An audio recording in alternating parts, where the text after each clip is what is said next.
Boa noite, irmãos. Eu fiquei meio assustado com esse microfone. Parece um sorvete, né? Bem grande. Eu assustei, eu falei, é com aquele microfone que eu vou pregar? Ele disse, é. Amém. Estou me sentindo o Gugu liberado.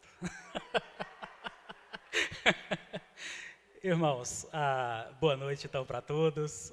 Estou com a minha esposa, Tatiane, pode ficar em pé. Minha esposa, certamente, com toda certeza, é a mais bonita entre vós. Bom, pelo menos eu acho. Espero que o seu esposo ache você. Então pode sentar. E a minha filha, a Adna, também a filha mais bonita da noite. Deus abençoe. Irmãos, quero convidá-los a abrir as suas Bíblias em Romanos, capítulo de número 12. Faremos a leitura nos versos de número 9 ao 16. Romanos, capítulo de número 12, versos de número 9 ao 16. Eu acho que é colocado sempre ali no telão o texto, mas se você quiser abrir também não tem problema.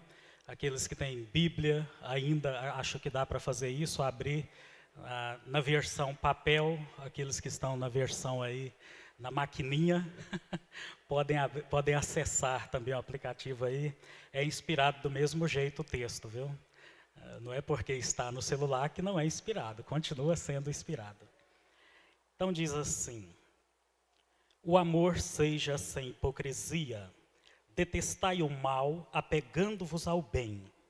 Amai-vos cordialmente uns aos outros, com amor fraternal, preferindo-vos em honra uns aos outros. No zelo, não sejais remissos, sede fervorosos de espírito, servindo ao Senhor. Regozijai-vos na esperança, sede pacientes na tribulação, na oração perseverantes. Compartilhai as necessidades dos santos, praticai a hospitalidade, abençoai os que vos perseguem, abençoai, e não amaldiçoeis. Alegrai-vos com os que se alegram e chorai com os que choram. Tende o mesmo sentimento uns para com os outros. Em lugar de serdes orgulhosos, condescendei com o que é humilde. Não sejais sábios aos vossos próprios olhos. Vamos orar mais uma vez? Ó Deus Santo, nós estamos diante do Senhor. Pai, o nosso coração se estremece diante da Tua santidade, diante da Tua palavra, ó Deus. Que responsabilidade, Senhor. Que responsabilidade temos diante do Senhor de falar sobre a sua palavra, de arrazoar sobre ela. Pai, nós não temos capacidade em nós mesmos para fazermos estas coisas. Por isso, ó Deus, rogamos a manifestação do Teu Espírito Santo sobre a vida daquele que fala e sobre a vida daqueles que ouvem. Ó Deus, que o Teu Espírito venha aplicar toda a verdade contida na Sua palavra em nossas vidas. Que sejamos, ó Deus, modelados pelo poder da Escritura Sagrada. Deus, visita o nosso coração. Ó Pai, que o nosso coração não venha estar endurecido nesta noite.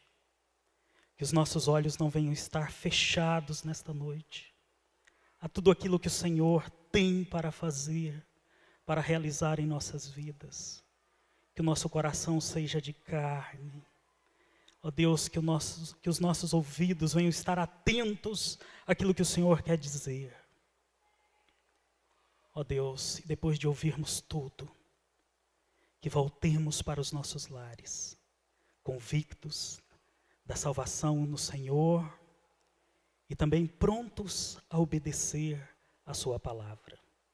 É o que nós te imploramos, em nome de Jesus. Amém. Irmãos, como resolver os conflitos entre os indivíduos da sociedade. Nós vivemos em constantes conflitos. Olhem vocês mesmo para o lar de vocês. Quantos conflitos existem entre marido e mulher, entre pais e filhos, filhos com os pais. No seu emprego também acontecem muitos conflitos, na escola, na faculdade.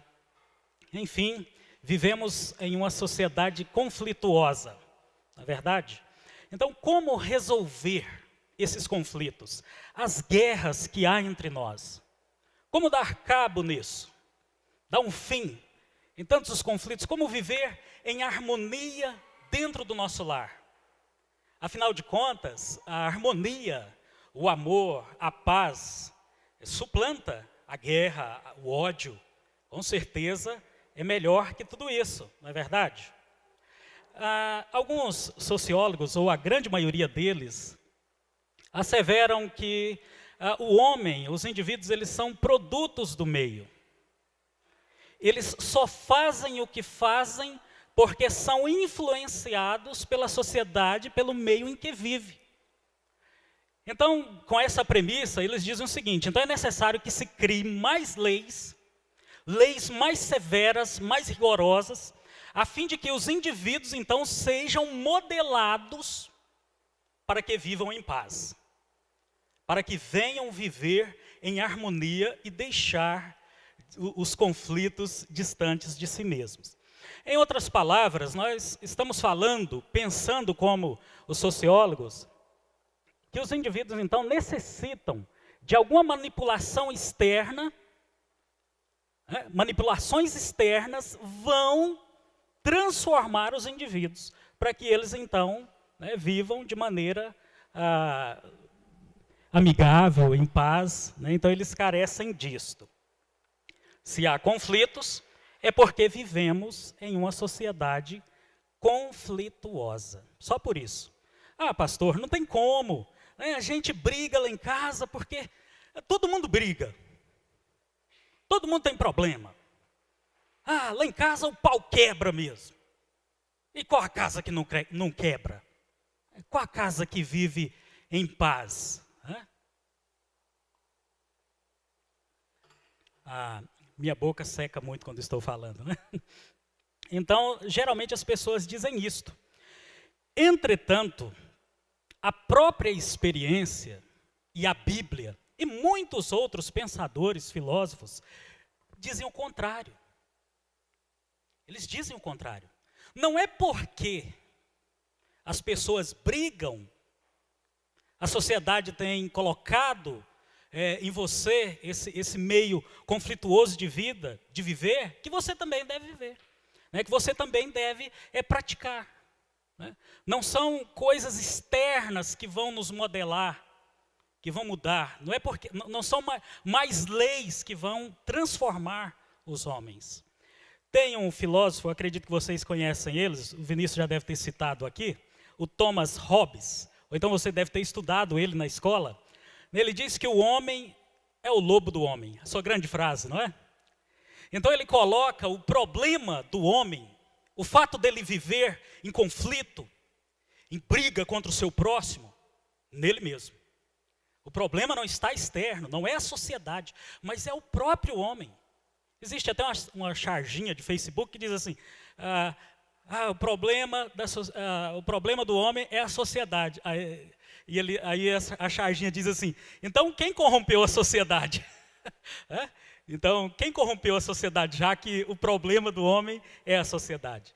Então, o problema do homem, de acordo com esse pensador, está não na sociedade, não externo a ele, mas está intrinsecamente ligado à sua natureza caída, pecaminosa, e por isso ele pratica o que é mal contra o seu próximo, contra o seu irmão, contra o seu companheiro de trabalho, contra a sua esposa, contra os seus filhos. O problema não é a sociedade, é o homem. O escritor inspirado, Tiago, irmão do Senhor Jesus, na sua carta, capítulo 4, verso 1 e 2, ele diz que as guerras que existem no nosso meio, elas existem e procedem de um coração impuro, não regenerado, não renovado, não transformado.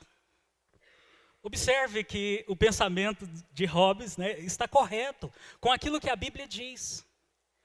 Se você ler Romanos, capítulo 1, 2 e 3, que certamente já leram, mas se não leu, pode ler em casa. Você vai ver que o apóstolo Paulo, ele trata sobre a depravação total de toda a humanidade. O problema não é que não temos leis, nós temos. Nós temos leis e boas leis. Comecemos pela nossa casa. Você diz, filho, não faça isso, e isso você pode fazer. Qual a intenção quando você coloca uma lei dentro da sua casa? Não é proteger? Não é amor? Não é cuidar do seu filho? Filho, olha, não coloca o dedinho nessa tomada porque vai dar choque. E o que o menino faz? Vai lá e coloca o dedo. Criancinha já. Ele já desobedece. Nós temos uma boa Constituição. Nós temos uma boa Constituição, tanto do país quanto da igreja. Há leis nesta igreja que são ditas pela palavra de Deus. Temos a Escritura Sagrada, que é a nossa lei, a nossa carta magna. O problema não é que não tem leis. Leis, mais leis não vão resolver. O problema está no homem, na depravação total de todo gênero humano. O homem é pecador, o homem é hostil a Deus, o homem é hostil àquilo que é bom. Nós sabemos que o melhor caminho é o caminho do amor, da paz, da alegria, mas nós procuramos outras coisas. O melhor caminho é o da fidelidade. E as pessoas traem uns aos outros. Por que fazemos o que fazemos? Porque há uma necessidade imensa de ser mudado o homem. O homem precisa ser mudado. Nós precisamos de mudança. Precisamos de regeneração, de transformação interna, para que nós venhamos então obedecer às leis do Senhor. Em uma viagem com um amigo, ele disse assim, pastor, tem que voltar. As polícias têm que voltar a governar o país. Como que fala isso mesmo? É ditadura. Tem que voltar a ditadura. E ele é militar. Dizendo, tem que voltar a ditadura, porque aí esse Brasil vai entrar no eixo. Disse, não vai entrar no eixo.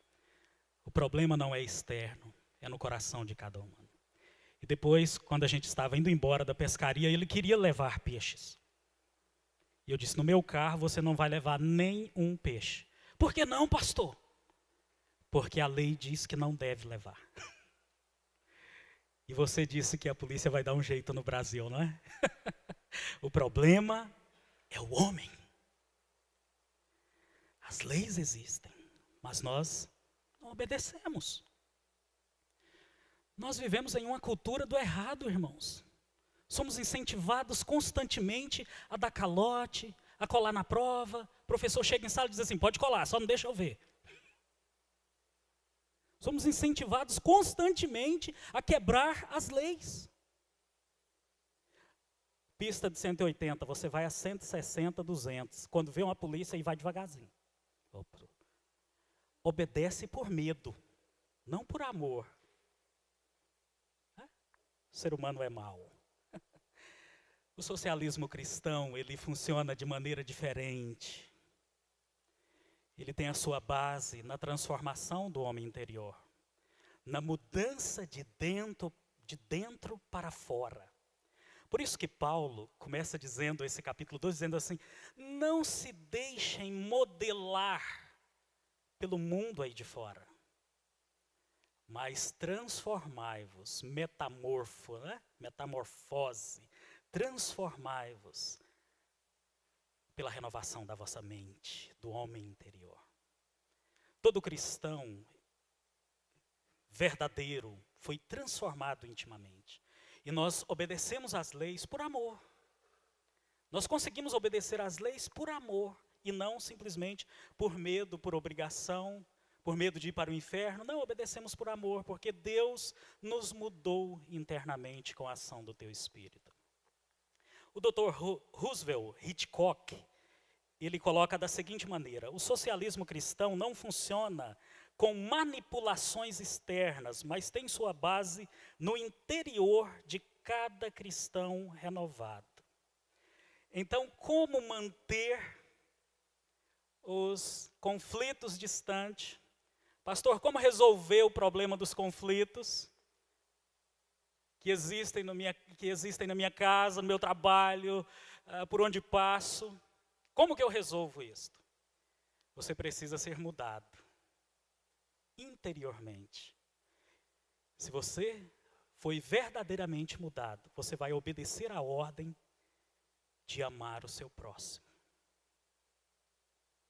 Se você não foi mudado, você será incapaz de exercer um amor cristão genuíno, verdadeiro ao seu próximo. E se você não fizer isto, os conflitos, as lutas, as guerras, as desavenças permanecerão no seu lar, no seu trabalho, com irmãos de igreja, até dentro da igreja mesmo.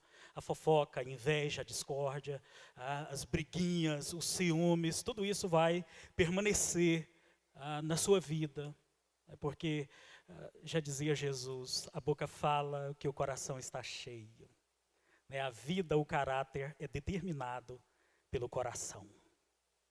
Esta é uma grande verdade. Em nosso texto, o apóstolo Paulo ele propõe o elemento então vital para manter os conflitos distantes. Manter os conflitos controlados, sem conflitos, ao máximo possível. E o elemento que nós vimos aqui no texto inteiro é o amor. O que vai resolver a nossa vida de conflito? O amor. Contam que foi pedido para Rui Barbosa, grande escritor baiano, político também, escrever um texto sobre o amor. O que é o amor? O que é o amor? E pediram para ele. Então escreva um texto aí dizendo o que é o amor. Ele disse o seguinte: depois que Paulo escreveu 1 Coríntios 13, não acredito que ninguém tenha a coragem de escrever outra coisa e acrescentar o que ali está escrito e dito. E recusou-se a escrever um texto sobre amor. Nós lemos aqui um pedacinho de 1 Coríntios 13, e Paulo termina 1 Coríntios capítulo 13, citando três coisas: a fé, o amor e a esperança. E Paulo, na ocasião que ele escreve, ele diz assim: qual é o maior? O amor. Por que o amor é o maior? Você já pensou sobre isso? Por que Paulo diz que o amor é o maior?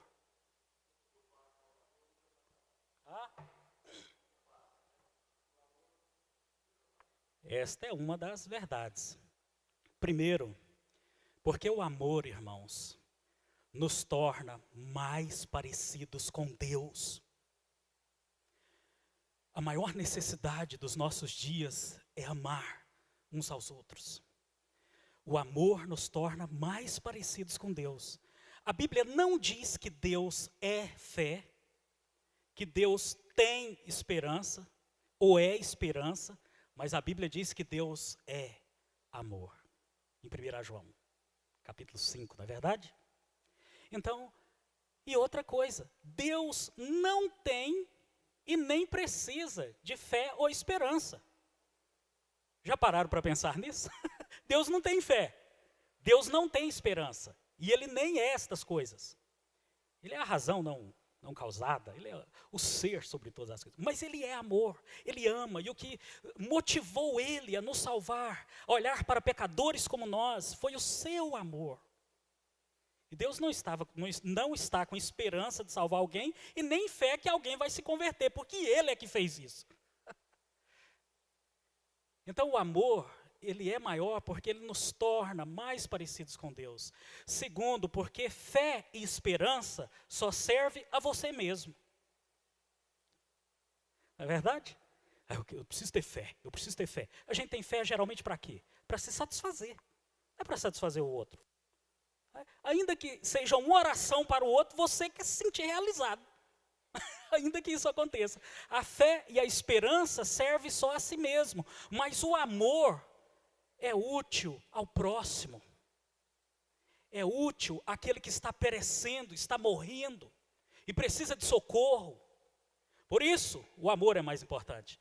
E por fim, o amor é mais importante porque ele dura por toda a eternidade. Lá no céu, ninguém vai precisar de esperança. Ninguém vai precisar de fé. A fé que hoje nós temos e a esperança em Cristo um dia serão engolidos pela certeza e pela visão. Nós veremos Jesus. Não preciso mais ter esperança, eu vou ver tudo. Todas as coisas que nos cegam neste mundo, um dia vão ser tampadas. E nós vamos poder ver todo o mundo espiritual que nós não vemos. Nós vivemos agora um conto de fada. Né? Esse é o nosso conto de fada. O mundo espiritual é a maior realidade que existe. E nós não conseguimos ver. É a única realidade que existe.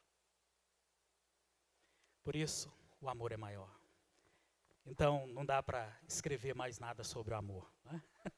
Paulo, ele já escreveu tudo.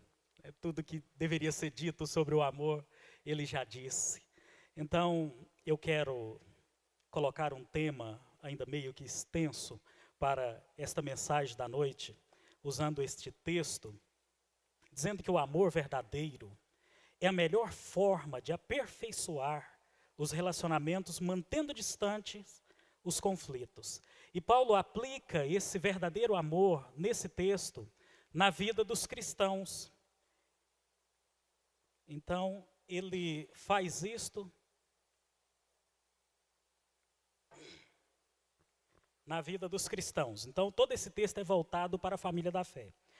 Alguém aqui assistiu aquele filme Frozen? Quem assistiu o filme Frozen? Pode levantar a mão. Ih, pouca gente. Pouca gente vai entender o sermão. Então, eu aconselho vocês, quem sabe, assistir o filme Frozen nos grupos familiares que vocês têm. Pode alugar o CD, DVD, e então assistir o filme Frozen, né? Não sei o que, na neve. Né? Então, é um filme muito, muito bom, muito engraçado, e eu vou citar algumas frases deles aqui. Então, no nosso texto, Paulo começa dizendo assim: o amor seja sem hipocrisia. O amor seja sem hipocrisia. É assim que Paulo começa. No filme Frozen, né? O príncipe Hans, quem lembra dele? Que grande hipócrita que foi ele, não foi verdade? Chegou todo fingido, com juras de amor, né, para Ana, né, dizendo que amava, que não sei o quê, cantou até uma musiquinha, uma coisa muito bonita. Que artista, que ator. Hipocrisia é falsidade, é ser ator, é farsa. E a Escritura Sagrada está dizendo que quando o nosso amor pelo nosso irmão não pode ser fingido. Tem pessoas que amam assim, né? Abraçam aqui, vamos andar aí, abraça o seu irmão aí, todo mundo andando. Diga que é bom estarmos aqui. Recebi um novo coração do Pai. Tem uma música assim também, e todo mundo se abraça e diz, eu te amo, que maravilha. E sai lá fora e fala, não sei para que canta essas músicas. Eu detesto, lá dentro eu tenho que mostrar que amo. Mas as pessoas geralmente são fingidas. Quantos maridos, esposas, jovens fingidos nós não temos? Pessoas que dizem amar só por interesse, como foi o príncipe Hans. Quantos garotos, quantos rapazes não chegam nas menininhas e dizem assim, eu te amo. Eu estou encantado, minha princesa. Você é a coisa mais linda do mundo. Aí começa a dar umas cantadas mais sem graça. E tal, e promete uma porção de coisas. E as mulheres, geralmente, as meninas adolescentes caem na farsa, no grande ator, que são muitos. Até que eles conseguem, então, o que eles queriam, a honra da menina, e depois manda embora. O que foi feito do seu amor que você declarou pela sua esposa? Como está o seu amor pela sua esposa, meu irmão? Aquelas caixas de bombom, buquê de flor, juras de amor, a música que você cantava, os versos que você gravou, né, de Vinícius de Moraes. Cadê? De que foi feito tudo isso? Será que era só um ator em ação? O amor seja sem hipocrisia. Hipocrisia é máscara. É um ator que coloca uma máscara e finge ser uma coisa que não é. Jesus não condenou muitas ações, mas ele brigou feio contra a hipocrisia. O que ele mais condenou foi a hipocrisia. Devemos nos atentar para esta verdade. 1 Coríntios 13, 5 diz assim: o amor não procura os seus interesses. O amor verdadeiro, ele não procura os seus interesses. Ele está pensando no outro. Geralmente nós falamos que amamos, mas nós estamos pensando em alguma coisa em troca. Olaf, o bonequinho de neve do filme Frozen, quando perguntou para ele assim: o que é o verdadeiro amor? Olha o que o bonequinho de neve disse: o amor verdadeiro é ter as necessidades dos outros acima das suas. Acho que ele leu a Bíblia, aquele boneco. Então, o verdadeiro amor é ter as necessidades dos outros acima das suas. Foi o que Deus fez, foi o que Jesus fez. Jesus não precisaria ter passado por tudo aquilo que passou. Mas por amor, ele sofreu cada dor, cada chicotada, tudo aquilo por nós. Jesus pensou nele em algum momento na cruz? Não. Pai, estou desesperadamente com medo. Não quero passar por aquilo, mas faça a tua vontade. A necessidade dos outros é mais importante do que a minha neste momento. Depois Paulo diz que o verdadeiro amor amará as coisas que Deus ama e odiará as coisas que Deus odeia. Olha o que diz o texto: detestai o mal, apegando-vos ao bem. O verdadeiro amor não só deve ser desprovido de hipocrisia, como deve, de forma conclusiva, odiar aquilo que Deus odeia e amar aquilo que Deus ama. Amar não significa que nós não vamos odiar. Claro que vamos detestar o pecado, aquilo que é errado. O amor verdadeiro, ele tem plena consciência, sensatez de discernir o que é bom e o que é mal. O verdadeiro amor, ele tem essa capacidade. Isaías capítulo 5, verso 20, olha o que está dito: ai dos que ao mal chamam bem e ao bem mal, que fazem da escuridade luz e da luz escuridade. Põe o amargo por doce e o doce por amargo. As pessoas que estão dizendo aí, não tem problema nenhum, né?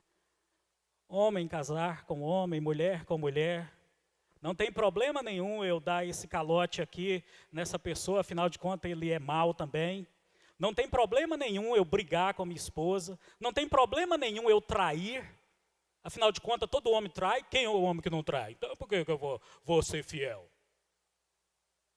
Mas lá no fundo, eu amo a minha esposa. Tem problema.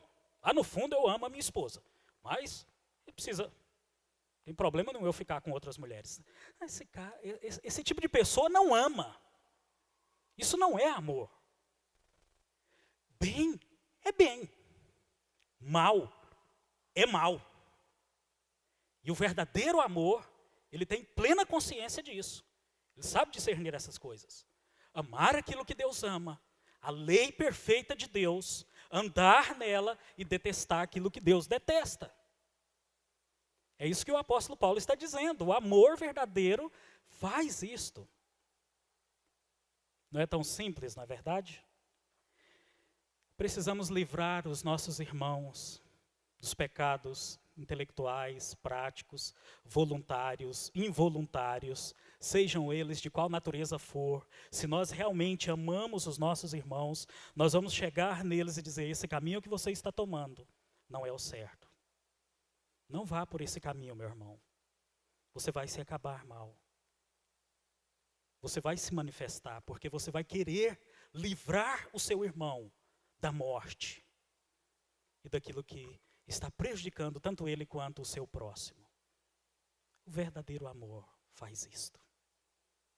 Ele faz alguma coisa. Amar é fazer alguma coisa. Verso 10. O verdadeiro amor é cordial e produz honra ao irmão. Outra fala do filme Frozen. Você quer brincar na neve, né? Muito legal o filme, que me chamou a atenção, né? Foi quando a Elsa fugiu para a floresta, vocês que assistiram se lembram, e então Ana disse assim: eu vou buscá-la, eu vou atrás dela. E o príncipe Hans disse o seguinte: não vá, ela vai te machucar. Lembram? E o que Ana respondeu? Ela nunca me machucaria. Ela é minha irmã. Irmãos deveriam proteger e cuidar dos seus irmãos, não é verdade? Irmãos que amam verdadeiramente deveriam honrar os seus irmãos. Por que a gente machuca tanto os nossos irmãos, não é, irmãos? Por que a gente é tão mau? Por que a gente é tão impaciente? E o seu irmão mais próximo é sua esposa. São seus filhos. É o seu esposo. Na eternidade não há casamento. No céu seremos apenas irmãos. Casamento é só para essa vida. Você tem um compromisso maior com a sua esposa de amor cristão. Por que a gente arrebenta tanto os nossos irmãos? Machuca tanto uns aos outros com palavras? Geralmente quando a gente reúne para falar de um irmão, é só para falar mal. Parece que a gente não consegue falar bem do irmão. Vamos reunir aqui para falar bem do irmão. Não, vamos reunir para descer a lenha no irmão. Aí conversar com a esposa, parece que é só na hora da briga. A grande maioria das pessoas fazem assim.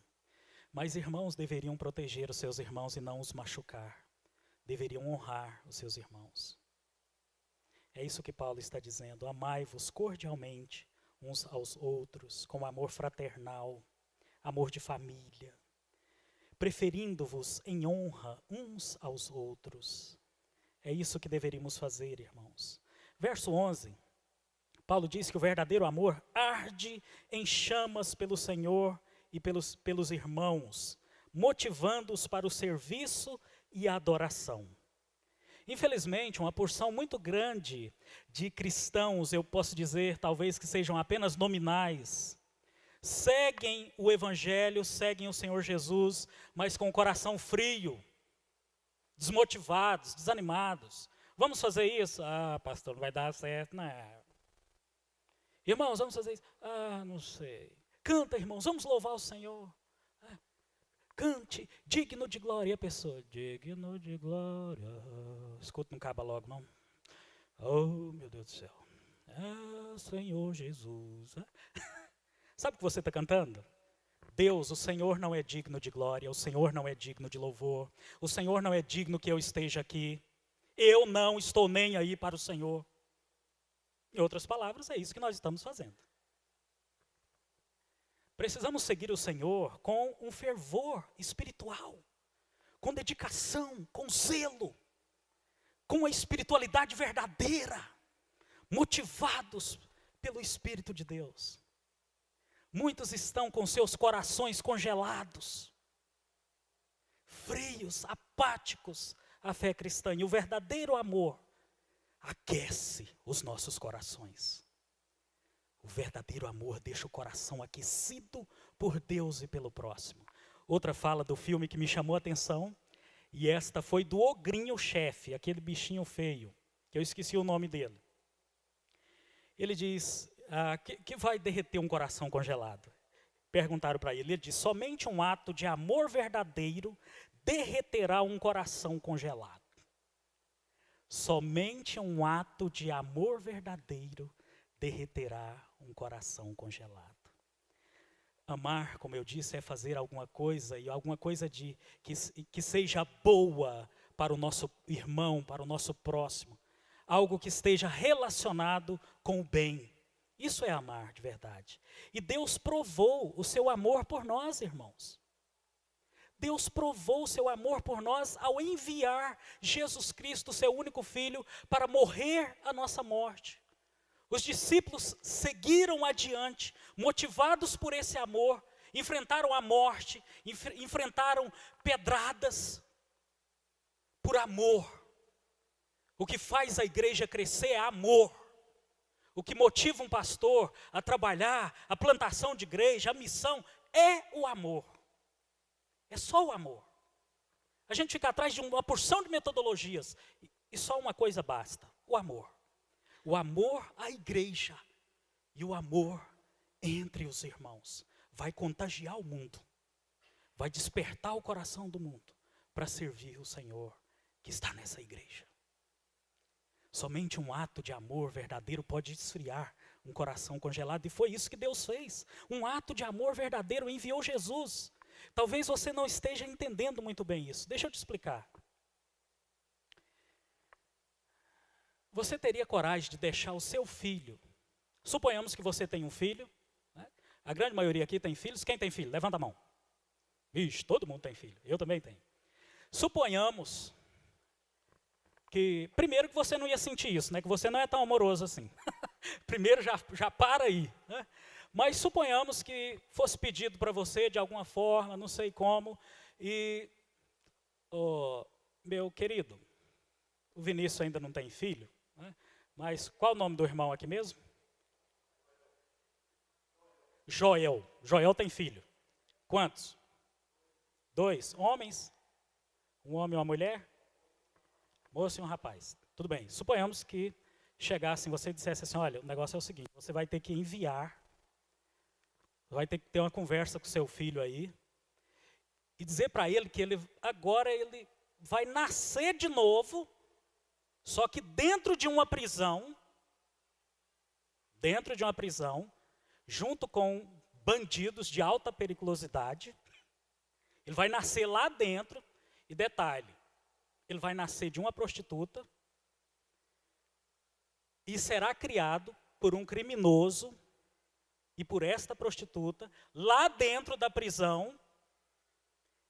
E quando, filho, talvez você esteja conversando com ele, né? Filho, quando você tiver com 30 anos, aqueles bandidos vão te matar. Por quê? Porque é a única maneira deles continuarem vivos. Filho, então eu estou apaixonado naqueles presos lá, naqueles bandidos, drogados, assassinos, traficantes, e assim, a única maneira daquele pessoal viver é eu fazer isto. E aí, filho, beleza? Vou te enviar para lá. Eu falei isso para minha filha, ela falou, pai, primeiro porque eu não vou aceitar. Eu não aceitaria. Eu falei, e nem eu faria isso. Nem eu faria isso. Mas foi exatamente o que Deus fez. Deus não... Ele não... como que eu digo? Posso dizer, Deus não salvou ninguém no certo sentido. Ele tirou você do inferno, né? Todos nós estávamos no inferno. Todos nós éramos pecadores. O apóstolo Paulo, ele diz que... Ele fala de bandidos, assassinos, e ele diz, assim fostes vós outrora. Foi exatamente o que Deus fez. Por isso que o apóstolo João, na sua primeira carta, capítulo 3, verso 1, ele diz: vede que grande amor nos tem concedido o Pai, a ponto de sermos chamados filhos de Deus.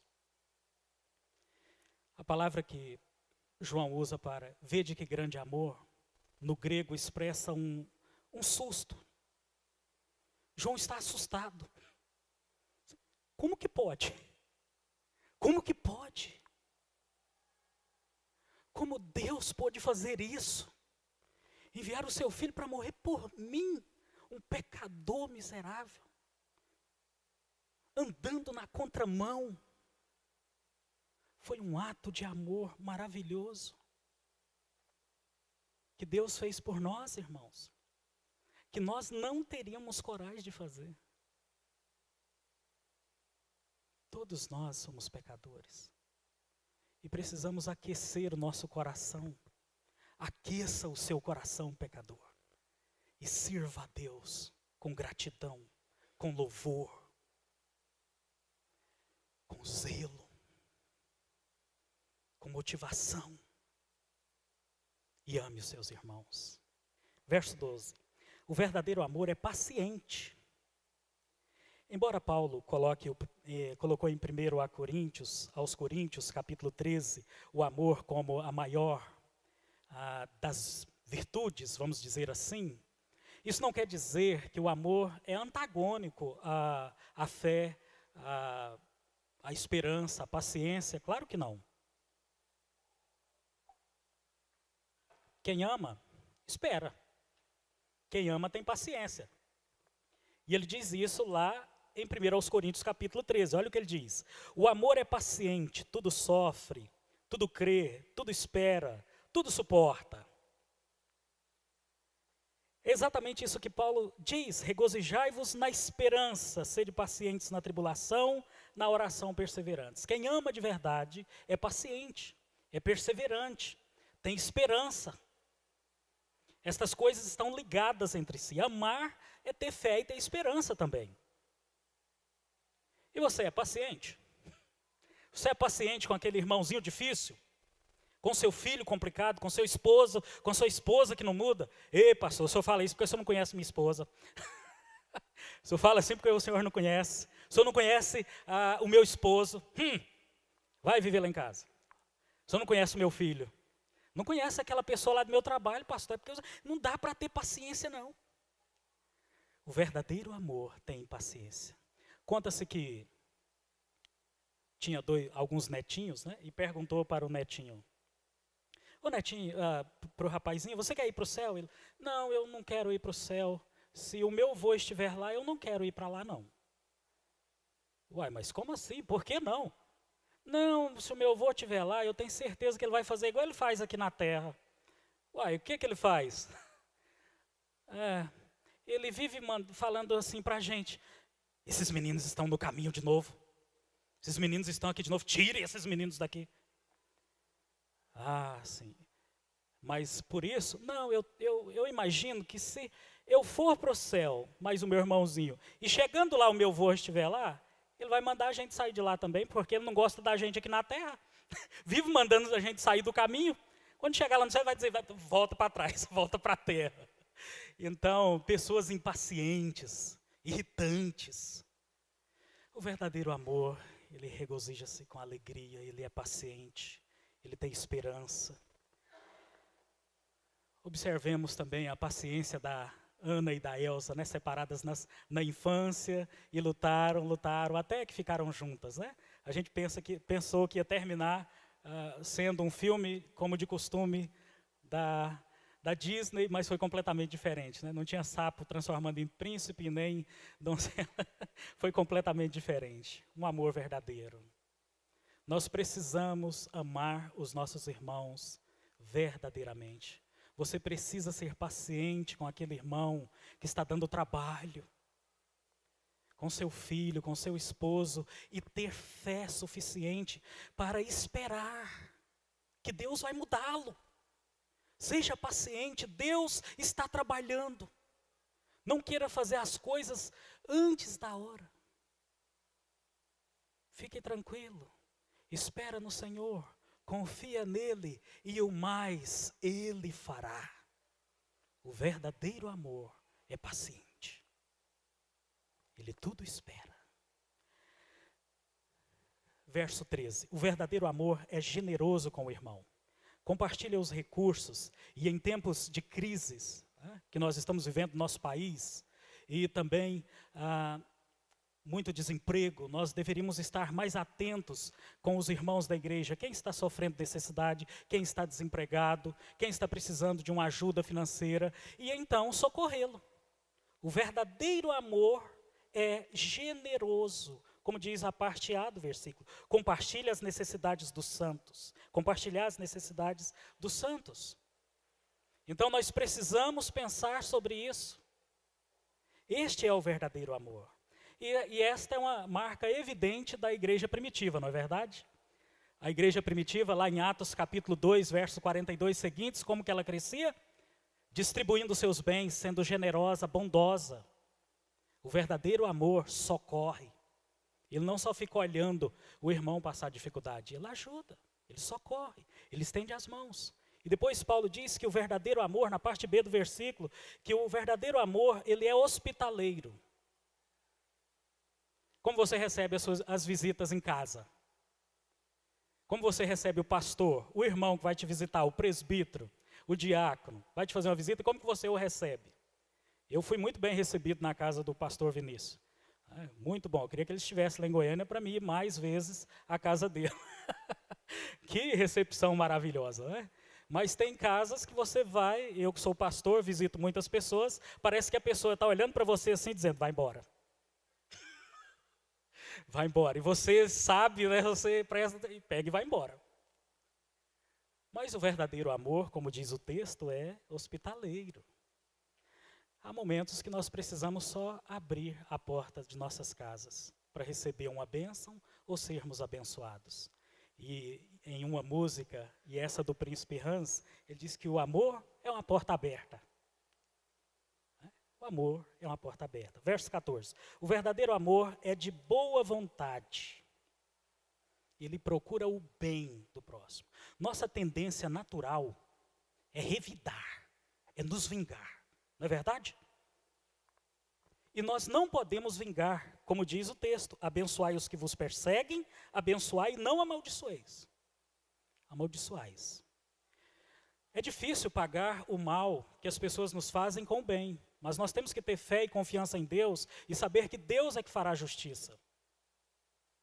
A vingança nunca é boa, irmãos.